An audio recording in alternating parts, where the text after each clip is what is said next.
Setelah itu, Asok dan keponakannya merasa syok setelah membaca laporan dari lab forensik yang mana terdapat tanda-tanda pelecehan terhadap Suman. Di kantor polisi cabang lain, JP bersama timnya menemui Piare untuk menginterogasi identitas pelaku yang ternyata adalah Babu dan Rajo. Saat ditanyai soal kematian Balu, Piare bercerita awalnya hanya berniat mengancam, namun tak disangka pihak Babu justru membunuh pria tersebut. Sementara untuk kasus pembunuhan anak petinggi Angkatan Darat, Piare sama sekali tidak terlibat. JP pun menanyakan keberadaan pihak Babu. Hanya saja Piare tak tahu dan cuma bisa memberikan alamat saudari Rajo di Sonipat. Tanpa membuang waktu, JP mengajak Sing ke Sonipat. Scene pun berpindah ke masa yang lampau. Terlihat pihak Babu melajukan mobil hijau. Dalam perjalanan itu, Babu menargetkan orang-orang yang berada di halte bus. Entah apa yang mereka lakukan, tapi setelah beberapa jam, Babu yang terluka mulai tidak sadarkan diri, sehingga mobil yang dia kendarai meluncur ke semak-semak. Rajo yang panik segera melarikan Babu ke rumah sakit. Di sana mereka langsung mendapatkan penanganan medis. Ketika ditanya asal-usul luka tersebut, Rajo dan Babu berbohong dengan mengaku sebagai korban tabrak lari yang sempat terlibat perkelahian dengan pengendara yang menabrak mereka. Di saat itulah dokter Sehgal harus menangani pasien lain, sehingga pihak Babu memanfaatkan situasi tersebut untuk kabur. Di kesempatan itulah pihak Babu berpapasan jalan dengan JP yang menemani Asok mengkonfirmasi temuan mayat apakah jenazah itu adalah anak-anaknya atau bukan. Pihak Babu juga sempat diminta Rator untuk membuat pengaduan ke kantor polisi karena mereka mengaku korban tabrak lari. Pihak Babu sontak mengatakan mereka orang miskin yang tak mau memperpanjang masalah dan berurusan dengan polisi. Rator yang kasihan mengikuti kemauan mereka dan hanya mencatat nama dan alamat palsu yang pihak Babu berikan. Mereka kemudian meninggalkan rumah sakit lalu ke terminal bus karena mereka harus bersembunyi dari polisi di lokasi yang berbeda.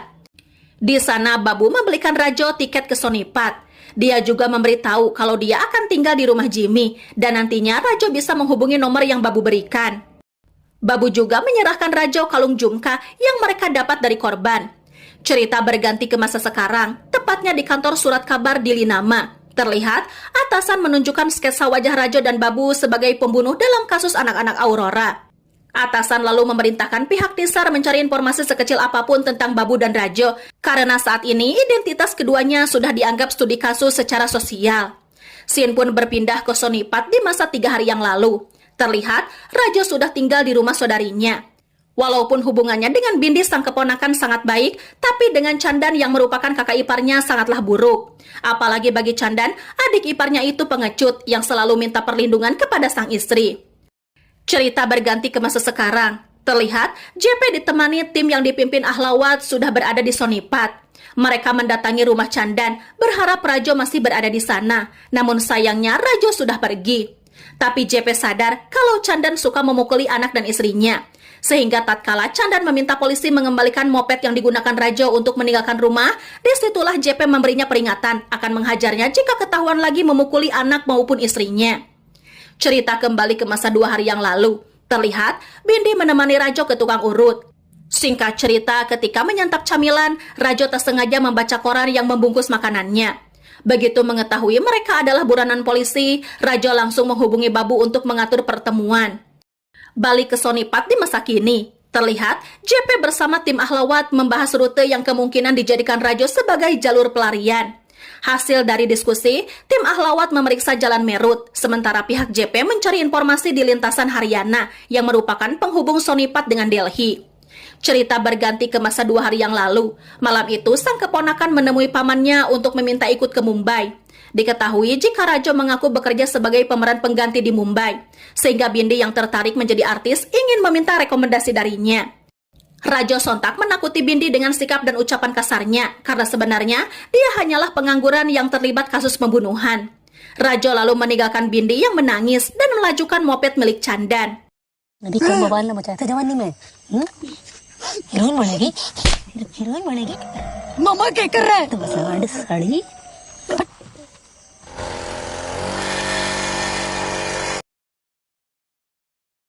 Kisah kembali ke masa sekarang. Terlihat pihak JP mendapat informasi kalau moped yang dikendarai Rajo ditemukan di dekat kios makanan Raja Kumar di Jalan Raya Delhi. Pihak JP bergegas ke lokasi, dan begitu tiba di sana, cuma mopednya saja yang terlihat, sementara orang yang mereka cari tidak berada di TKP. Di kesempatan tersebut, Ahlawat meminta maaf tak bisa membantu JP menemukan pembunuh Suman dan Sahil. Sementara itu di kota Delhi, SP mendapat teguran keras dari menteri karena sampai saat ini polisi belum juga menangkap pelaku yang membantai anak-anak dari petinggi Angkatan Darat. Apalagi menteri mendengar kasus ini ditangani oleh JP, anak dari pensiunan tukang masak kepolisian yang dianggap tak layak menangani kasus besar. Sehingga SP diminta mengalihkan kasus tersebut pada Inspektur Chauhan yang jam terbangnya tak diragukan lagi. Di saat bersamaan, polisi mengantarkan barang-barang milik Sahil dan Suman pada Asok. Di kantor di Linama, Nisar mendapat kontak narasumber yang mengetahui info tentang Rajo dan Babu. Sementara itu di kantor SP, JP yang baru pulang dari Sonipat ingin melapor pada atasannya. Namun JP tak diizinkan masuk dengan dalih SP sedang rapat. Sementara Chauhan diperbolehkan masuk menemui SP.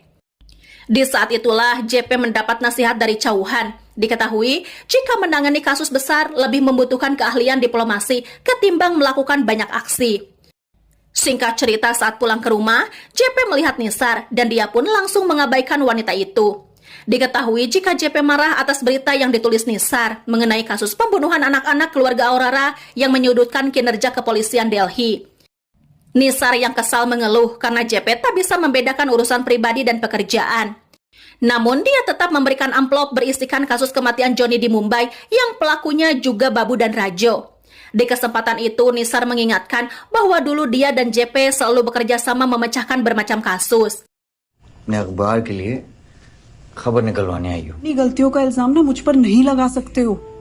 Nisar, तुम्हारे लिए एडिटर को दिखाने के लिए जा रही थी, सोचा उससे पहले तुम्हें दे दूं। Di momen tersebut pula, Gangsha menasehati JP bahwa alat masak adalah senjata tatkala dirinya bekerja sebagai koki. Sehingga sekarang anaknya juga harus tahu senjata apa yang dia miliki agar bisa menghadapi tekanan dalam pekerjaannya. Tak lama kemudian Javed memberitahu JP kalau wakil komisaris Gupte di Mumbai mau membagikan informasi tentang Rajo dan Babu. Dan setelah berbicara langsung dengan Gupte, JP tahu bahwa Babu sudah kembali ke Mumbai. Terbukti dari laporan yang diajukan pasangan suami istri di kantor polisi Mumbai jika Babu menyerang keduanya. JP pun berencana ke Mumbai dan timnya mempersiapkan keberangkatannya. Di saat bersamaan terjadi hujan badai. Disitulah Asok meminta Mona membantunya menutup jendela. Di kesempatan tersebut pula, Mona melihat kardus berisikan barang-barang kedua anaknya yang membuatnya syok sekaligus tersadar jika Suman dan Sahil tak lagi berada di dunia ini.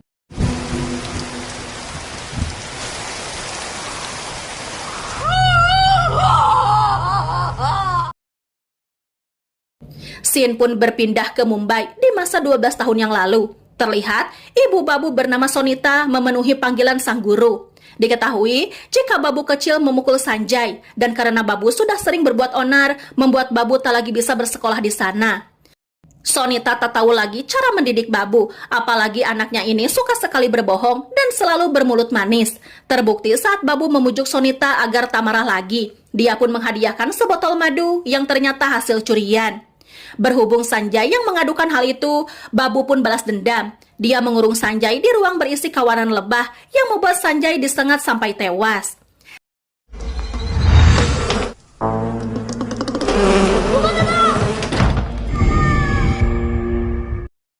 Cerita berganti ke masa kini di Mumbai. Terlihat, JP berada di TKP pembunuhan Johnny yang jasadnya ditemukan 3 hari yang lalu. Dan berdasarkan pemeriksaan tim forensik, sidik jari yang tertinggal di tubuh korban memanglah milik Babu dan Rajo. Cerita kembali ke Mumbai di masa 3 hari yang lalu. Terlihat, Babu mengunjungi resto Paman Seb. Di sanalah Babu bertemu Jimmy, sahabat lamanya. Jimmy pun mengundang Babu ke rumahnya. Dia lalu bercerita akan menikah dengan Simon. Babu sontak ingin menghadiahkan Jimmy sesuatu. Babu lalu menyamar sebagai sopir taksi, di mana ada pasangan yang tak curiga sama sekali dan langsung naik begitu saja ke mobilnya. Scene pun berpindah ke Mumbai di masa kini. Terlihat, JP ditemani Gupte mengunjungi rumah pasangan yang diserang oleh Babu. Singkat cerita, Dena yang trauma bersedia menceritakan bagaimana mereka dipukuli. Lalu anjingnya diambil pelaku. Dena kemudian mengatakan saat itu Babu berbau alkohol dan udang, lalu di tangannya memiliki bekas luka bakar. Kisah berganti ke Mumbai di masa sehari yang lalu. Terlihat, anjing milik Dena berada di warung Paman Seb yang turut mempersiapkan pernikahan Jimmy.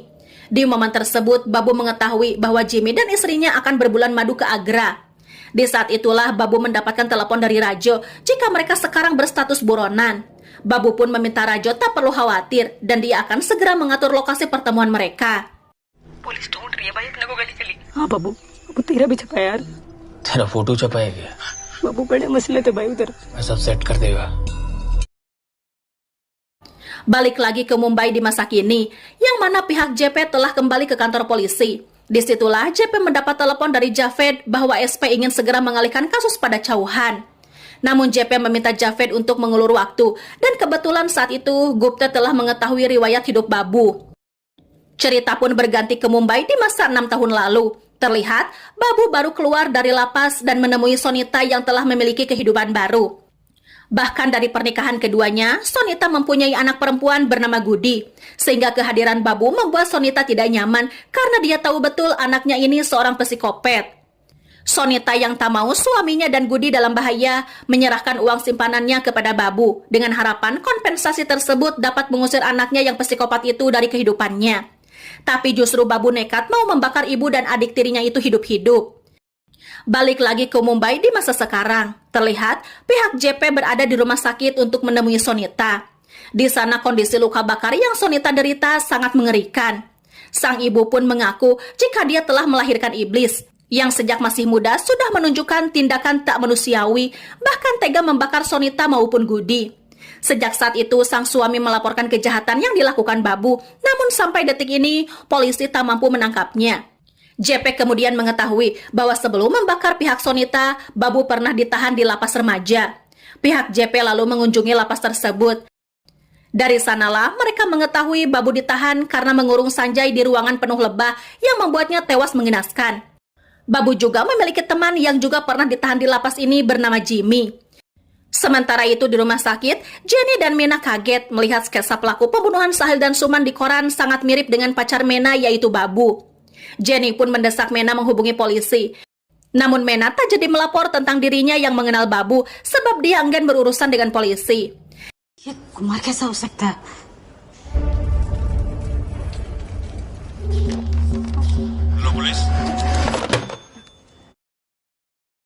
Singkat cerita, pihak JP sudah berada di rumah sakit tempat Mina bekerja.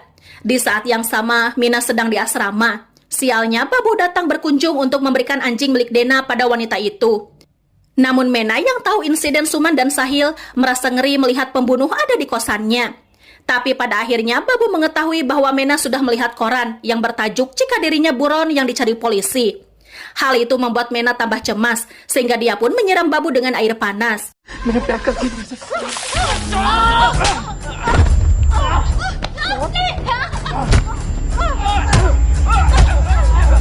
Babu yang kesal segera menghantam kepala Mena ke lantai hingga tewas. Begitu pihak JP tiba di kosan Mena, mereka sudah menemukannya dalam kondisi tak bernyawa. JP lalu melihat anjing milik Dena dan jas pernikahan yang harusnya digunakan oleh Jimmy. Mereka pun melacak Jimmy melalui orang yang menjahit jas pernikahannya. Tak lama, pihak JP menyergap Jimmy dan berniat membawanya ke kantor polisi. Namun Jimmy yang termasuk pihak yang dirugikan oleh Babu tak jadi ditahan. Apalagi berkat petunjuk darinya lah, polisi mengetahui penjahat tersebut berada di Agra. Diketahui jika Babu mencuri tiket honeymoon Jimmy yang mau berlibur ke kota tersebut. Setelah itu, JP menerima telepon dari SP yang tadinya JP mau melaporkan perkembangan kasus. Namun SP menekan JP harus segera balik ke Delhi untuk mengurus proses pengalihan kasus. Hanya saja kenyataan itu tak dia beritahukan kepada Gupte dan mengaku bahwa SP memintanya memburu Babu yang berada di Agra dan berterima kasih atas bantuan Gupte selama JP menyelidiki kasus di Mumbai.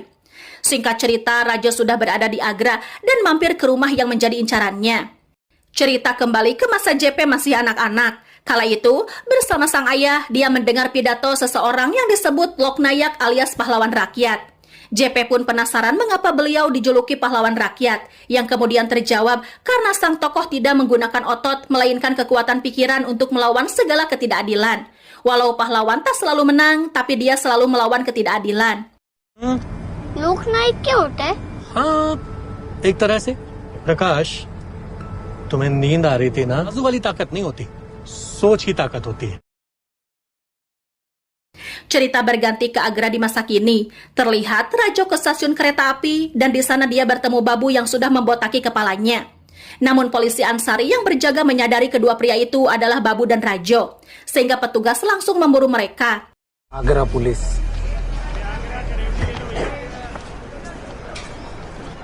बढ़िया तरकीब लगाई भाई तन्ने ये तो तेरे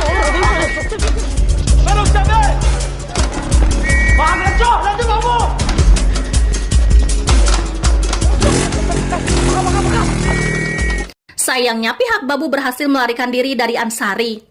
Sementara itu, JP sudah tiba di kantor polisi Agra dan kedatangannya disambut Inspektur Solanki karena mengira dia bagian dari rombongan Inspektur Chauhan. Padahal JP sedang diskor akibat sikap keras kepalanya yang masih menangani kasus Suman dan Sahil yang telah berpindah ke tangan Inspektur Chauhan. JP kemudian mendengar dari Ansari jika dia melihat Rajo dan Babu yang gundul berada di stasiun, namun mereka berhasil melarikan diri. JP pun memperingatkan kepolisian Agra kalau memblokade kota tak akan mampu menangkap pihak Babu. Solanki pun mengikuti saran JP dalam memancing pihak Babu keluar dari persembunyian mereka. Tak lama kemudian, seisi kota Agra sudah ditempel poster kedua buronan. Bahkan keberadaan mereka di Agra turut disebarluaskan.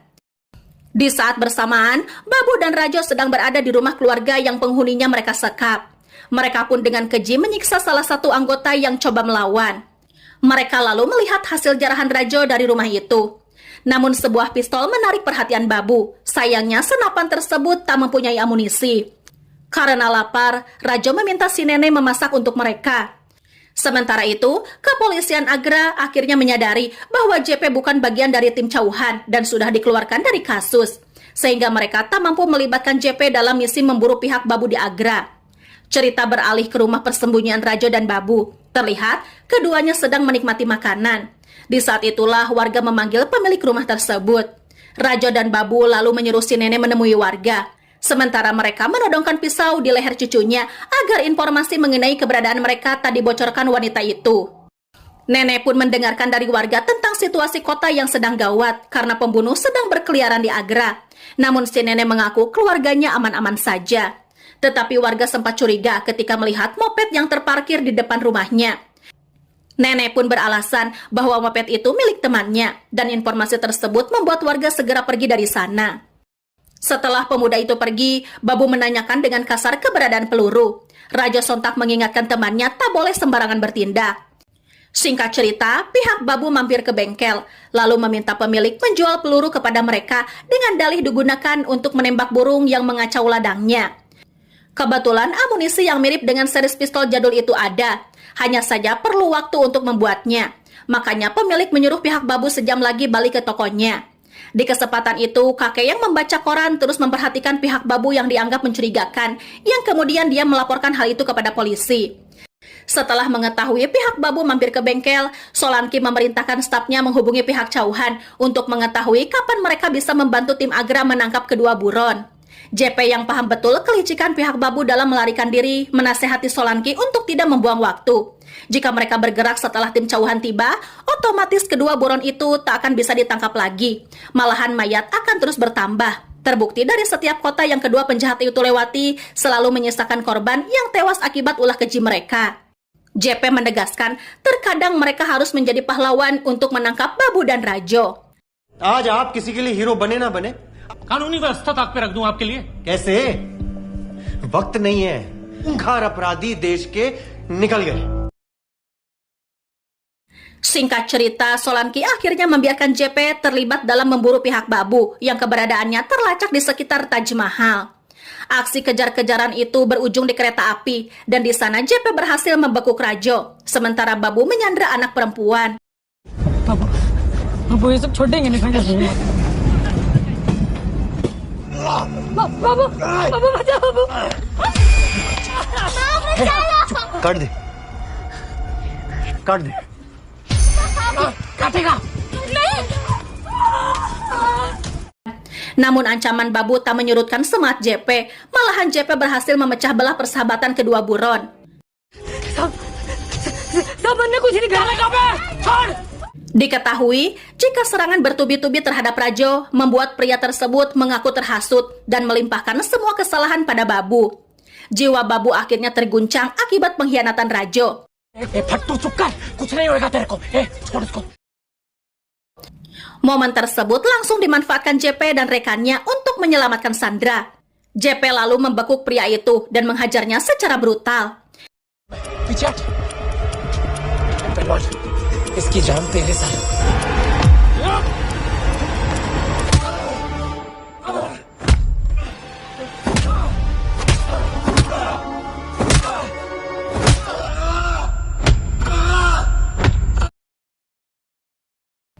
Esok harinya di kota Delhi, Mona dan Ashok membuang Abu Suman dan Sahil di sungai. Cerita berganti ke hari kejadian diculiknya Suman dan Sahil. Kala itu, Baga yang ada di konferensi medis hanya bisa mengantar kedua anaknya sampai ke halte bus. Anak-anak lalu menanti mobil mana yang mau mengantar mereka ke stasiun radio. Di kesempatan tersebut, Sahil mengajak Suman berlari, sebab cuma 10 menit waktu yang dibutuhkan untuk sampai ke radio. Hanya saja Suman menolak, dia tak mau kebasahan lagi karena diguyur hujan. चल चल I race to the radio station आगे लेके आप भीग जाएंगे no no no तू Di saat itulah, Babu yang sudah mengawasi mereka menawarkan tumpangan. Meski sempat ragu, kedua anak itu akhirnya naik ke mobil tersebut. कहाँ जाना है यही आगे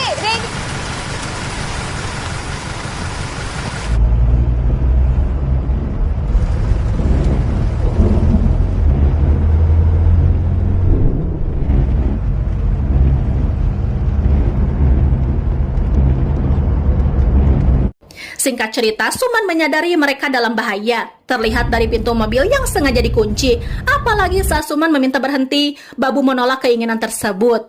Namun begitu mobil diparkirkan, pintu tak kunjung dibuka. Malahan Babu berniat menjarah anting jumka yang dikenakan Suman.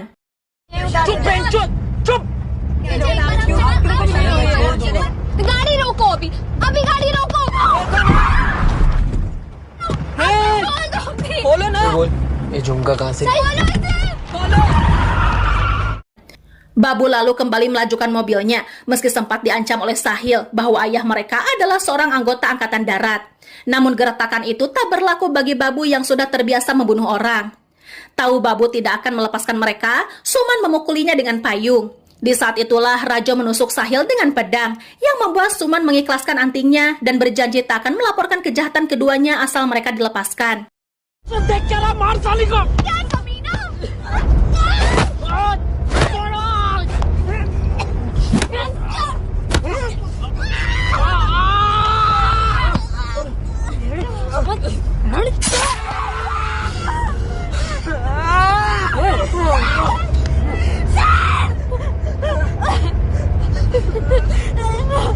आपको ये नहीं चाहिए ये लो हमें जाने दो Sayangnya hati pihak Babu tak bergeming.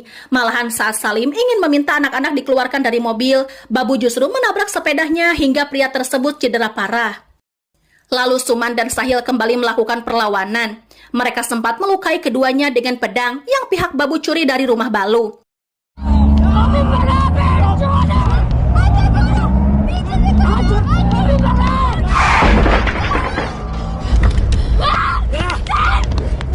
Disitulah Rajo menggunakan pedang lainnya ke arah Sahil. Singkat cerita, begitu sampai di hutan, Rajo kembali menyiksa Sahil yang kembali melakukan perlawanan.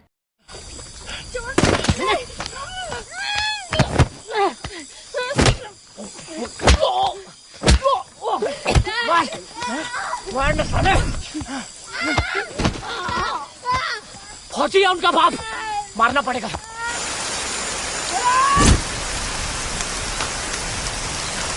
Rajo lalu menyeret Sahil ke sisi lain hutan dan balik menusuknya hingga anak tersebut tewas.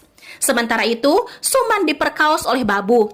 Tak lama kemudian, Rajo kembali menemui Babu. Namun keduanya terlibat perkelahian karena Babu menghina Rajo pengecut yang menolak memperkaos Suman. Di saat itulah Suman memukuli Babu dan Rajo dengan tongkat. Suman lalu mencari keberadaan Sahil.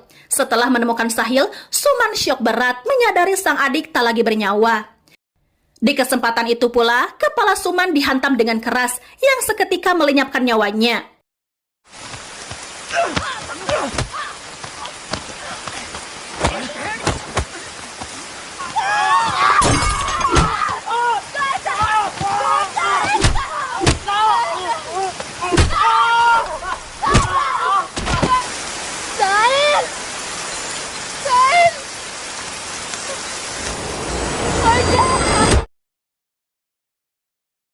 Scene pun berpindah ke masa kini. Terlihat SP dan JP membahas anak-anak Aurora yang tidak pasrah ketika mereka diculik dan dianiaya, yang memudahkan polisi melacak para pelaku.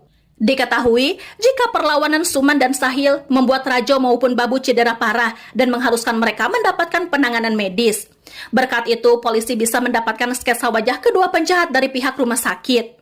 Namun SP heran mengapa Babu dan Rajo begitu yakin mereka tak akan ditangkap sampai nekat melakukan kejahatan.